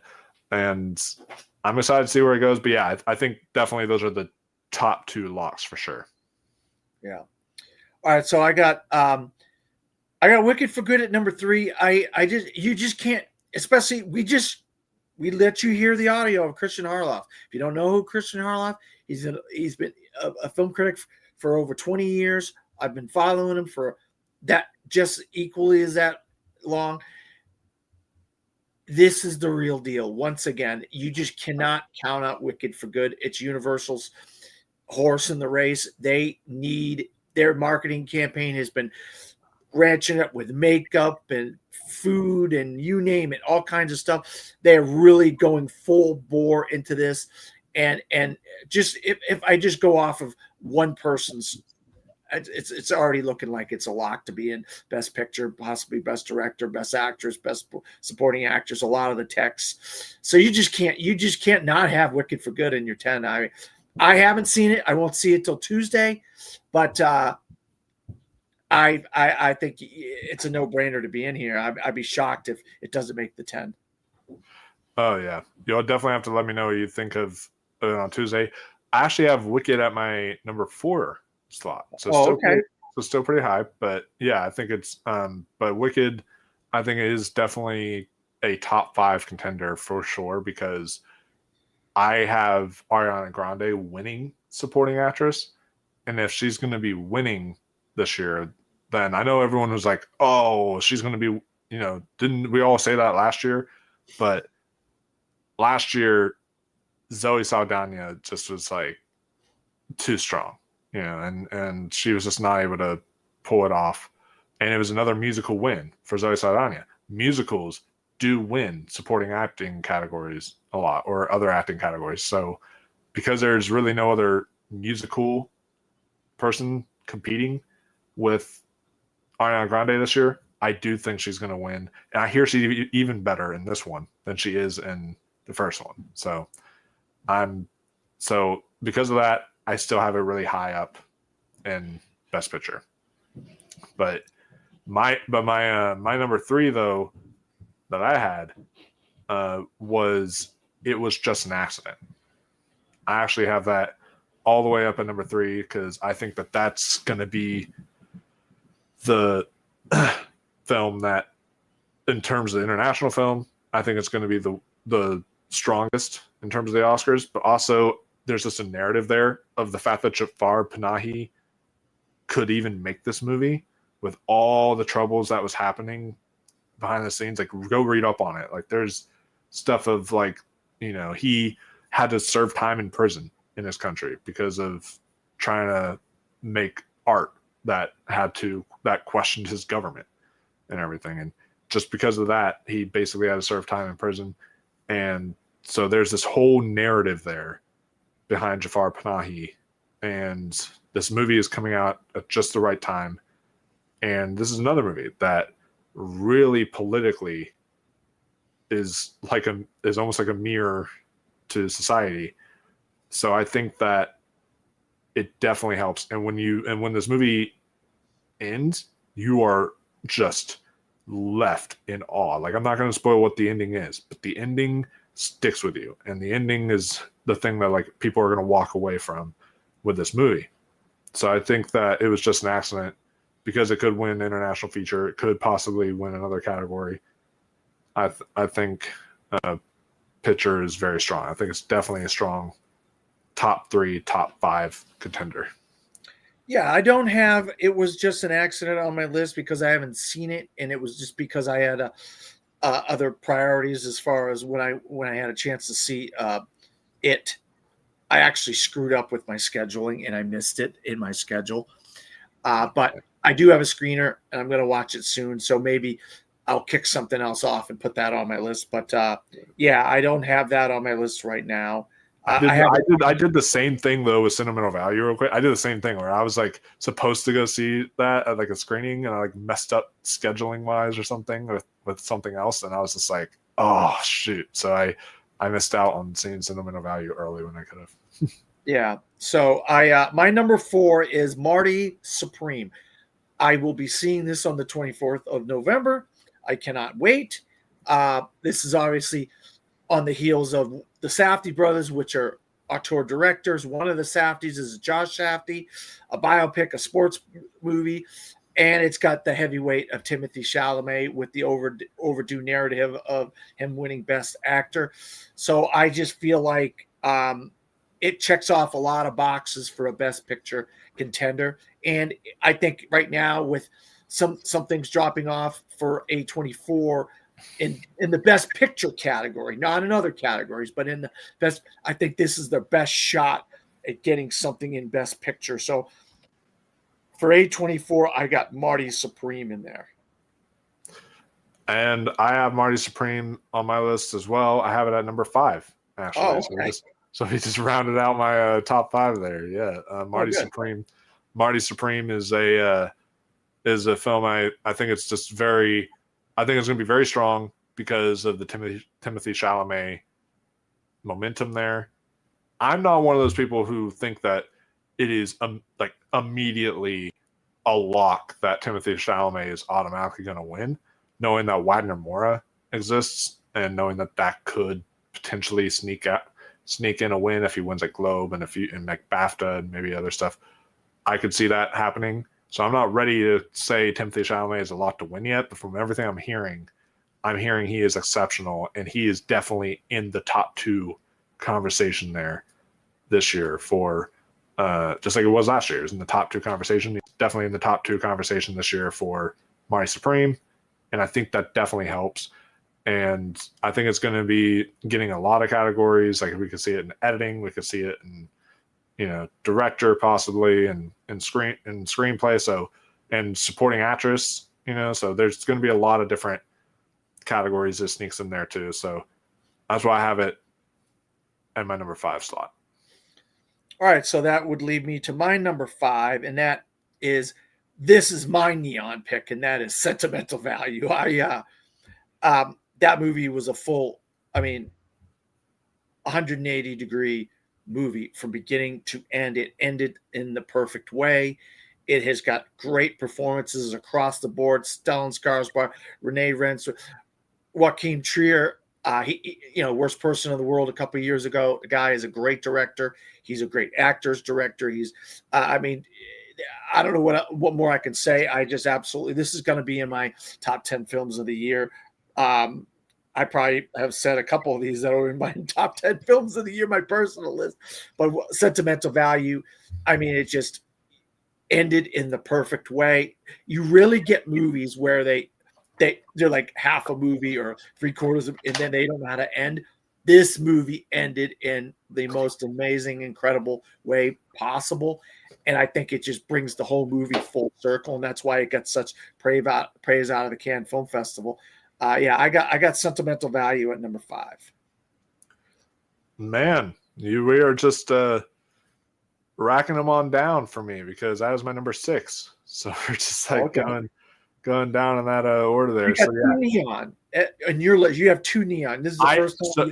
Because every year it seems like there's always 2, maybe 1 or 2 films that get like 2 nominations. There's never really been one that gets 3, but yeah, they get like 2 nominations in there, and I have Neon getting 2 with Sentimental Value, and it was just an accident because they also have done. If you look at past years, they've also done, as of recent, 2 international films. Like last year, it was Emilia Perez and I'm Still Here. The year before that was Zone of Interest and Anatomy of a Fall. So it seems like they are doing like 2 international films now instead of just 1. So that's why I also have those 2, and then I have 2 Warner Brothers movies. We'll get to the other Warner Brothers movies. Yeah, soon, and I will tell you the studios that I have multiple nominees from. I only have 1 neon though, but I do have some neons right on the outside looking in. So neon's got a shot to get 2. I'm not counting him out right now. So that was my number 5. All right, well, let's go on to my number 6. Maybe you don't have a film from 20th Century Fox, not Fox anymore. It's 20th Century Studios, I should say. Mm-hmm. But I think there's a there's a guy that you just can't count out, and there's a guy doing a franchise that you just can't count out right now. For 20th Century Stu, they don't have a horse in the race now. That Deliver Me From Nowhere is kind of fallen off the map, which it's sad for me because I love that film. But you can't count out Avatar: Fire and Ash. Even though I haven't seen it yet, you just cannot count that with the spectacle and the technical aspects of the movie and James Cameron and all that stuff. You just can't count it out. When you're doing predictions, you've got to have an Avatar movie on your list until there's no other choice where you have to kick an Avatar movie out of your list. So I do have an Avatar movie on my list right now, sight unseen. I have not seen it, but I have it on my list at number 6.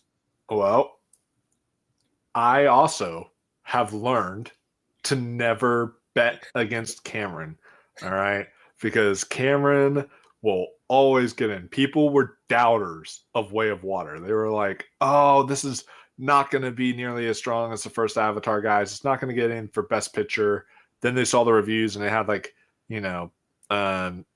70 something on Rotten Tomatoes or like 80s, low 80s on Rotten Tomatoes. They're like, oh, see, it's not going to get that strong, guys. It still got into picture. Why? Because it's James fucking Cameron. He literally has won for Titanic. He's been nominated for other stuff before. And the Avatar movies are groundbreaking achievements. And that just in filmmaking, that you just can't deny them.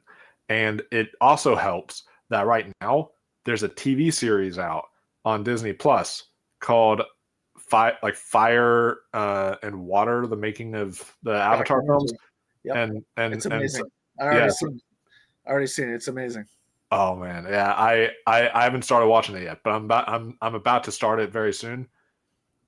And that's going to help its chance even more because as that goes along, people are watching that, and then they're going to watch the new Avatar movie, and it's coming out right at the right time. It's also gonna basically be the highest grossing movie of the year. Like you just can't deny it. Unless Wicked just blasts off. But even then, even if Avatar 3, and people are saying it's not going to make as much as it did as the last two did, even if it doesn't, it's going to make a boatload of money, like a ton of money. Like people are trying to pay. It isn't. There's nothing in its way. Marty Supreme and good. What's the Hugh Jackman and what's his name? That's all there is. Yeah, there's literally nothing in its path for the next 2 months after it comes out. Yeah, literally not until like Scream 7 or something in February, or will have like any sort of competition. So I think this can hold off on that like box office for at least a couple months. Wicked, though it has strong momentum for a month, but then Avatar is coming out, and so I could see like Avatar just taking it home for like a couple months. Oh, yeah. and that could definitely help its chances. That being said, though, I do have Avatar on my list, but I have it in at number 9. So okay, interesting. Still going in. You have Avatar at 9. All right, so my next one is here's a double for me. This is why, look, and I will preface this by saying I am not the biggest fan of this movie, okay, but I just cannot deny the fervor around it. And so it's on the list because I'm not dumb and I can't deny what I'm hearing and what I'm seeing in the community. I would like to have something else on my list instead of this, but I'm a pundit and I predict these things, so I don't want to come across as an idiot. So I have Sinners on the list, 2 Warner Brothers films. Coogler, people are saying it's Coogler's best film. I still think Black Panther is his best film. I think Creed is. Yeah, that's fine. There's no problem with that. I like Creed. I love Stallone. I love Stallone and Creed. But yeah, I have Sinners, period piece with the music and the cinematography and its genre and good performances and stuff like that. I'm just not sold that it's going to make the 10, but I can't deny what's going on right now in the community and stuff, in the film community. So I'm not that much of a chicken to take it out right now. I'm keeping it in my 10 just for that reason. So I got Sinners, and that's my first. I actually have 2 studios. I got 2 movies in, and the first one is Warner Brothers. Yeah, I have two studios getting in 2 movies. Neon was one of them, and Warner Brothers is the other for me as well, because I also have Sinners in here. I agree with you. I'm glad I'm not alone. That I was not that I thought that movie was kind of overrated personally. Like, I like it. Don't get me wrong. It's a good movie. It's not in a world of thumbs up and thumbs down. It's a thumbs up. So it's not a bad movie, but like, it is not a best of the decade or best of the year or whatever that people are trying to say it is. And so on my own personal list, I wouldn't have it in there for picture. But I'm also looking at just everything in its favor. And when you look at not only how the reviews were perceived, but also the fact that I think it's now like the highest grossing horror movie of all time. Or Wow, something that's crazy. at the box office, or at least one of, like, it's very close. I think it's like maybe right behind It or something. Possibly the first It is like the highest grossing horror film of all time. Knowing that this is now just an unexpected blockbuster hit that like no one saw coming now, because it's just it showed up, and then the horror fans showed up, and it became this big juggernaut. And the reason why I have it at like 7 is just because of the fact it's horror. Like, the fact that, you know, I'm still, even though we had The Substance last year and that was great that it got in for picture, I'm still not of the mind of, are they really going to nominate back to back, you know, horror movies? But This I'm is more genre too, with vampires. That's true. And I'm looking at everything surrounding the film. And I talked to somebody recently, and, you know, they brought up a good point that every single year there's always a black representation film nominated for Best Picture. You know, ever since Oscar's so white, they're trying to be more inclusive and more diverse. Yeah. And so when you talk about that, like, you look at like Black Panther getting nominated, you look at Judas and the Black Messiah, Nickel Boys, because I was very black surrounding and all that. So you look at all these films there, and all of it just equally adds up to Sinners getting a Best Picture nomination. So I cannot deny it. I'm pretty confident in my 7. It's just like those bottom 3 that I'm like, they could be interchangeable, but I'm starting to feel pretty confident in Sinners' chances now because of everything we talked about. So yeah, that's why I have Sinners. Me too. All right, so I'm with you. I think I got strong 8. I feel like there's a strong 8 unless something happens and Sinners gets out, which I don't think is going to happen. I have a strong 8, and my number 8 is Netflix's.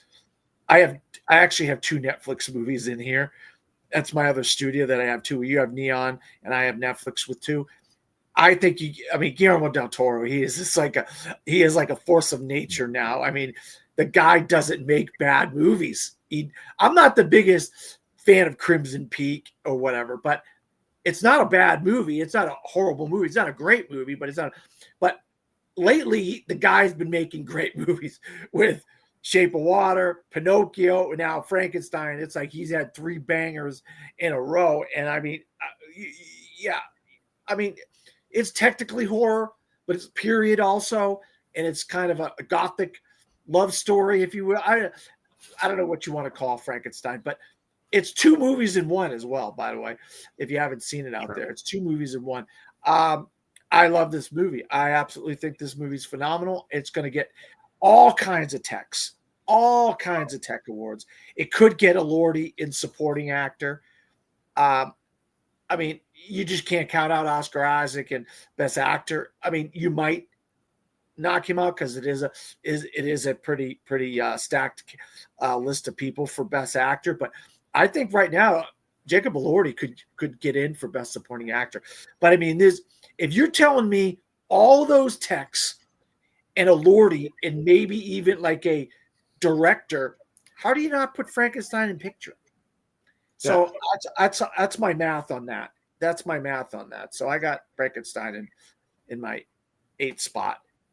Yeah, I also have Frankenstein in my 8th spot, so I'm feeling very strong in basically my top 8 there because I kind of agree. I just saw it on Netflix, and this movie is one that not only will be nominated for a bunch of techs, but could possibly win. This thing could win like score. It could win production design. It could win, costume design, makeup, all this stuff here, and just knowing that package that it could win there, I think that it definitely will be nominated for Best Picture because of that. And at the end of the day, this could get like 8, 9 nominations or something by the end of it. When you include all the text, you include maybe supporting actor and picture, and maybe even director. Yeah. Like there's a good possibility there. And I know, people are saying, oh, well, Pinocchio, like that didn't make it last year. Well, that's different because that came close to getting in Best Picture for an animated movie. And animated movies rarely get in Best Picture. That's how close Pinocchio came that close to getting in Best Picture. I'm telling you right now, it was close to getting in Best Picture. Pinocchio was. I guarantee you it probably would have been the 11th. It was like the 11th slot. Like if there was just one more that could have nudged in there, it would have been Pinocchio because it got very, very close. And this one, Netflix is really putting their focus in. I feel they have some strong focus on Train Dreams and such as well too this year, but I feel like their main focus is coming in on Frankenstein right now. They're really wanting to push Frankenstein hard, and it also helps that this isn't necessarily just a horror movie. This is more of like a drama, like a gothic drama that that definitely helps it. So it's not like that's not gonna hurt it by any means. But man, are we gonna have this is gonna be a genre filled Oscars because we're gonna have several genre films, like one battle after another, Sinners, Frankenstein, like multiple genre films in there. So yeah. All right, so my number 9 is a movie. When I saw it, I couldn't get it out of my head. When I walked out, I sat down, I wrote up my little blurb on it, and it resonated with me so much, and it's such a touching story, and it's such if you are not emotional, another movie that absolutely wrecked me. If you don't have a reaction to this movie in a way that it's trying to get out of you, then you're just not a human being. You just don't have a soul. And I think it's got a phenomenal performance from a man who just won an Oscar a couple of years ago. And that's Brendan Fraser. I got Rental Family at number 9. I think I know people, oh, well, that's not going to be Search. I feel like this is going to be Searchlight's shot at getting into Best Picture more than The Testament of Anne Lee. I feel like this is going to resonate with people. People are going to be wrecked by this. They're going to cry. They're going to see the little subplots that are in there, and they're going to say, this resonates with me. These stories resonate with this character. This man himself is a character that I could believe is a person. And Brendan Fraser is just incredible in this movie. I know I might be out on a limb all by myself out there for Rental Family, but I just feel like this is more what Searchlight would be trying to get into Best Pictures than it finished second in SCAD. It finished tied for first at Middleburg. It's been winning film festival awards and stuff like that. So I'm going with Rental Family in my 10. I could be way off base, but who knows? Yeah, and I definitely understand. Like, I still have it on the outside looking in. Like it still has. I still have it in the top 15, top 20, somewhere there. Like I still have it close by to the 10 slot. I just think that we haven't really seen the momentum kick off for Testament of Anne Lee yet, because it doesn't come out until Christmas, and it has that perfect sweet spot Christmas release date, and it being a musical I think Testament of Van Lee could get into, the Globes and that comedy/musical category.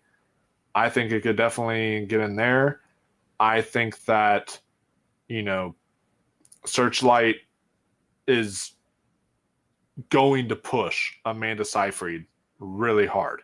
And knowing that Amanda Seyfried, I have her like second place in actress right now, knowing that they're going to push her really hard.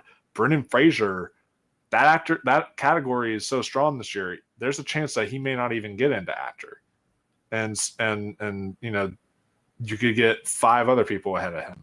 So I just look at like the best actress package and the fact that it's going to be getting a lot of texts like production design, costume design, maybe score for Dan Thatchenberg. And, there's going to be maybe original song nom or maybe other stuff like that. Like you're going to be getting in there that I just see a bigger nomination package overall for the Testament of Van Lee. And that's why that is in my 10th slot. But I would not be surprised if Searchlight does get Rental Family in there, or I would also not be surprised. I got to see this at Middleburg, actually. If Is This Thing On was able to sneak in there just because it's Bradley Cooper. And, they love Bradley Cooper at the Academy Awards. Like, they love Bradley Cooper. So I wouldn't be surprised if that happens either. But for now, I have, just because it's like that brutalist team package thing again, I got Testament of Van Lee. And while, yeah, that is divisive, the people who love it are really loving it. And from what I'm hearing, there's like, I'm excited for Rental Family. I think I'm really, really going to love it. But from what I'm hearing, there's people who are saying the movie plays it way too safe. And it's just kind of like, like it's wanting you to cry. Like it's trying to push those feelings out that way and such. And so, I've been seeing some of those conflicting reports. So it's just a toss up between the two. And for me, I'm leaning Testament of Van Lee. Yeah, no, I completely understand that. I mean, it makes sense. As soon as I saw my, and I knew what I was going to have on. I was like, all right, so I don't got Ann Lee on here. I knew Wolf probably had Ann Lee on his as a Searchlight representative, but yeah, it's either one of them. It's one or the other. It's not both. No, that would be a shocker if both of them. It's absolute shocker, yeah. And but, also, Testament of Van Lee, it did get, as we talked about, that picture nomination at the Gothams. And so that does help, in terms of boosting the film's chances. That is with your guy, like you said, the Brutalist crew. It's the wife of Brady Corbet.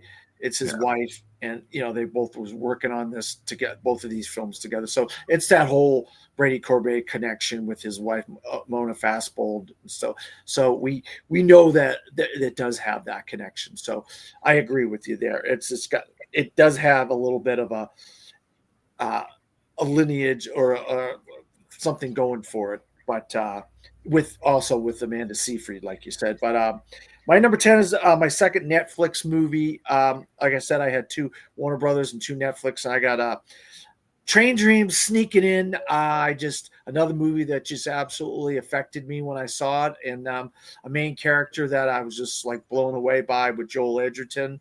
The supporting characters are really good in it. And cinematography. There's narration by Will Patton, which I love the narration by Will Patton in it. I think Netflix has got too many horses, and I just don't see them just giving up on all their horses and putting all their eggs in one basket. I think they're going to try. They have a very good machine over there at Netflix, a marketing machine, and I don't see them just giving up on Train Dreams and giving up on Jay Kelly and just giving up on all these movies or Nouvelle Vague or Left-Handed Girl or any of these movies. I think they're going to go as far as they can possibly go with all these movies. And I think that Netflix has got one of the strongest years they've had in a few years. I like this year's slate way better than last year's slate. And I think it's a fantastic slate of movies Netflix has got. And I think they could legitimately get 2 two in the Best Picture, and with the connection with Greg Quedar with Sing Sing last year. Clint Bentley is a really good director and stuff. So there's that connection where you're talking about the Testament of Lee having the Mona Fastbold, Brady Corbet. Well, we got the Sing Sing kind of connection with Quedar and so forth. So it's interesting how you have those kind of things going on, you know? Yeah. I know that they missed for Sing Sing last year, which was crazy, considering that, you know, the film got Coleman Domingo in, it got like screenplay and all this, but yet still missed picture last year. But Netflix is, we talked about Sony Pictures Classics earlier, how great they are at getting, you know, nominations. And same with like Neon and a few of these other studios. Netflix is up there as well. It's like a studio that is great at getting nominations. When you look at not only for their movies, but also for their shows. Like when it comes to like Emmy time and all that stuff, like they're great at doing show and movie nominations. So I could easily see that in the 10. I don't have it getting in because I have to kind of wait until I see the film, and also just until I start seeing more buzz come out about it and start to, like, if I start seeing it sneak into, you know, Critics' Choice and sneaking into like the Globes and sneaking into other stuff, that's when I'll be like, okay, I'm putting Train Dreams in there. It's gonna, and I'll start taking it more seriously. But you know, they do seem to have at least a Sundance film that either gets in every year or comes very close every year too. And you know, Train Dreams was that Sundance darling that like came out of Sundance, you know, got raves out of Sundance, and so you know, last year that one, you know, was very close with the why am I blanking out on the Jesse Eisenberg one last year? Oh God, why can't? Yeah, I wasn't the biggest fan of it. But yeah, you're right. That one got very, very close to picture, and then you know, we had Coda get in. That was like the Sundance darling and such. So sometimes that happens every now and then. So I could easily see that, and also it helps too that Joel Edgerton is in 2 great movies this year, because he's not only in Train Dreams, but he's also in The Plague, and so that means there's going to be enough room to be campaigning quite a bit for Joel Edgerton. He's going to be in a bunch of interviews all throughout Oscar and award season because of both movies and such. So yeah, I gotcha. Now you're missing one, right? We missed one of yours, right? You got some. I think I got all of mine. We tackled all of mine. I had them in a different order at one point because you had Avatar higher up than I did. So but if we want to, you want some honorable mentions? Real quick, I could just do a handful. I have it. It was Just an Accident, No Other Choice, Testament of Anne Lee, Smashing Machine, Begonia. Those are some honorable mentions that I have. Some of my honorable mentions are also, I have Begonia, I have The Secret Agent. I think The Secret Agent could potentially sneak in as that's going to be their international best picture. We'll see. Is this thing on? Because again, don't doubt Bradley Cooper. That is something that could happen. I have No Other Choice. That could just be like one of those overdue things for Park Chan-wook. And then my other honorable mention, I am going to throw this out there because I think I read somewhere that this was actually the highest grossing original film of the year. And when you count that, I could see that possibly going into Oscar Gold. I'm putting F1 as an honorable mention. I don't think it's outside the realm of possibility because just because Kaczynski got in for Top Gun Maverick, and that came out early in the year. That came out like in May and such. So, you know, just because F1 came out early in the year, it lasted in theaters for months and months. Like it was in theaters for like 3 or 4 months. Like I've seen people. I have friends that saw it like 6 times. Oh yeah. Like, who the heck's seeing F1 6 times? It's a long movie too. Like it's like 2 hours and 35 minutes. So you're like sitting on your ass for 2 hours and 35 minutes 6 times in a row. Like, yeah, no, thank you. But while I wasn't huge on F1 personally, that film does seem to be like a massive crowd pleaser. And I could see a world where maybe it gets a bunch of techs and that could help it. And weapons, you just don't know. I mean, I don't have it on my honorable mentions, but you just don't know if weapons translates. It's like Warner Brothers had an incredible year. I mean, incredible year. And they did say that they're going to do an awards campaign for weapons. We just haven't seen it yet. We just haven't seen them push it yet and everything. And Amy Madigan, she could get in there. Another I want to mention in my honorable mentions, this will be the last one I'll mention in my honorable mentions, is Blue Moon. And I'm only mentioning that just because of the Sony Pictures Classics connection. The connection there and how good they are at getting nominations. That maybe they just put all marbles into this film and then it just gets a, supporting actor, lead actor, and picture. Just like 3 nominations, small, not like just a 3 nomination package like that. I could see something like that happening. You gotta love if you're Linklater, you got to be having a good year because you got 2 movies. You get multiple nominations if you're Richard Linklater. If you play if the 2 studios, Netflix and Sony Pictures Classics, plays their cards right, Linklater could be having a great year. Yeah, Linklater is just he's going to be having a great year right now if he gets into international and into picture and like actor and all these other categories. That'd be crazy, right? Yeah, that'll be really great. So yeah, that's, and man, just looking back at like my I want to do a rest in peace section real quick because there is like stuff that I've had on the outside looking in early in the year that's like it is so dead now. Like I had House of Dynamite on the outside looking in. I love that movie though. I understand what you're saying. I just really love that movie. And same with like The Ballad of a Small Player, just because I love that. Oh, dude, I love that. Oh my god. God. Yeah, like, and I know someone who really loves that and House of Dynamite as well. But like, yeah, it's just I understand. Didn't do well there, and there's been a few other kind of tenders like Jay Kelly. That's just kind of like I feel like that's like kind of dead now. Rest in peace to After the Hunt. Remember when when we all thought like early in the year we were like, oh, After the Hunt is going to be Luca Guadagnino getting an Oscar. Well, the thing is, it takes a topic that we've seen so many times, but it doesn't do anything original with it. It doesn't have an ending worth the crap. The ending's terrible.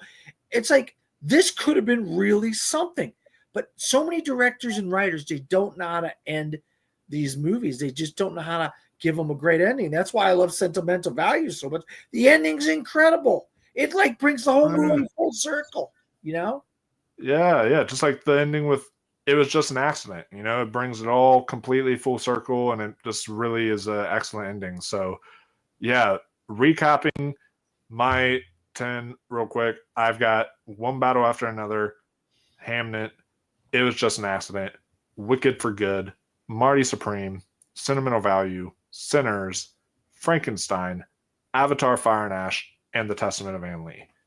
And you want to recap through yours? Yep. I have One Battle After Another, Hamnet, Wicked for Good, Marty Supreme, Sentimental Value, Avatar: Fire and Ash, Sinners, Frankenstein, Rental Family, and Train Dreams. There we go, guys. Well, let us know in the comments below, guys. What are your predictions for Best Picture at the Academy Awards? This is, again, our first time since early in the year tackling Best Picture. We're going to be revisiting this category consistently in the next several months as we're going to be tackling week to week a bunch of different award stuff, guys. So be on the lookout for all the awards categories we're going to be breaking down. Song and score with Malcolm next week as we do music and media awards. Are going to break down like what we think will get nominated in song and score. And I'll be on Malcolm's channel on Monday talking about the same thing, about the music and media awards and song and how that will affect song and score and such. So you guys can be on the lookout for that. And then of course we're going to be tackling like director, screenplay very soon, all these other categories. So make sure you subscribe here, guys. And we'll also come back and report the Gotham wins whenever they do happen on December 1st. So watch the Gothams and come back here, guys, because we will be definitely reporting on those. Thank you all who were watching. Dan, let the people know where they can find you. You can find me at my name, Dan Skip Allen, on Facebook, X, Threads, Blue Sky, Letterboxd, Dan Allen, Dan Skip Allen, or DP Skip Allen, or From the Fourth Row. Any variation of those. I'm all over social media, so you shouldn't have a hard time finding me. Also, I am the owner, editor-in-chief, and head film critic of FromTheFourthRow.com. I have reviews of almost all the movies we talked about tonight on there from myself or some of my writers that write for me. So, and I'll be doing constant updates of movies that I see as the time goes by. You'll get reviews of all these movies: Wicked, Zootopia 2, Marty Supreme, Avatar, Fire and Ash. I mean, all these movies you'll in the next weeks and coming. All these movies will have reviews on the website. So you can go there and catch up. You go keep going to the website and looking for these reviews. They will be there. Like in Stranger Things season 5, hopefully part 1, I'll have a review of that very, very soon as well. So it's a lot of stuff on there. You can get if you like reading classic reviews, they're on there. If you want to read my Miami Film Festival coverage, there's a whole article on that, and there's all kinds of different stuff. So it should be almost anything anybody's looking for on the site. Yeah, perfect, guys. So yeah, check out FromTheFourthRow.com and make sure you also subscribe to Here's the Thing, because we're also going to not only be doing a bunch of award stuff, but we're also going to be doing a bunch of movie reviews for you guys. We've got Stranger Things coverage throughout the month. We still have a season 4 review that we're going to be doing. And then as we're going through all the different seasons of Stranger Things, we're going to do like a theories and predictions video. And then we're going to do our season 5 review. And also we have Wicked coming. So we got a Wicked commentary that we're going to be doing for you guys. And we got like the Wicked for Good review and spoiler discussion. So be on the lookout for all that, guys, and much, much more. Again, thank you, Dan, for joining and talking Oscars and Gothams with us. It was a great time. We will see you all in the next one. Until then, everyone, stay classy, my friends, and keep on watching those movies.